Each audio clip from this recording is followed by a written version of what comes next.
கலைஞருடைய வாழ்ந்த வீடு, சொந்த வீடு கோபாலபுரம் வீடு என்பது உங்களுக்கு தெரியும். இந்தியாவின் அரசியலை பல ஆண்டுகள் தீர்மானித்த இடம் அந்த கோபாலபுரம் இல்லம்தான். நாங்கள்லாம் பிறந்து வளர்ந்த குழந்தைகளாக இருந்து ஓடி ஆடி விளையாடிய இல்லம் கோபாலபுரம் இல்லம். அந்த வீட்டை தன்னுடைய காலத்திற்கு பிறகு ஒரு மருத்துவமனையாக்க வேண்டும் என்று எழுதி கொடுத்திருக்கிறார் டாக்டர் கலைஞர் அவர்கள்.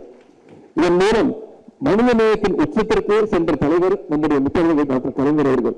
இன்றைக்கு கலைஞரையில் ஆட்சி எடுத்துக் கொண்டிருக்கக்கூடிய நம்முடைய முதலமைச்சர் அவர்கள் தமிழ்நாட்டின் சுகாதார கட்டமைப்புகளை வலுப்படுத்தி மக்களை தேடி மருத்துவம் என்கின்ற மிகப்பெரிய திட்டத்தை உங்களுடைய ஒத்துழைப்போடு சிறப்பாக செயல்படுத்திக் கொண்டிருக்கிறார். நம்முடைய திராவிட மாடல் அரசு என்றைக்கும் செவிலியர்களுக்கு பக்க பலமாக நிற்கும்.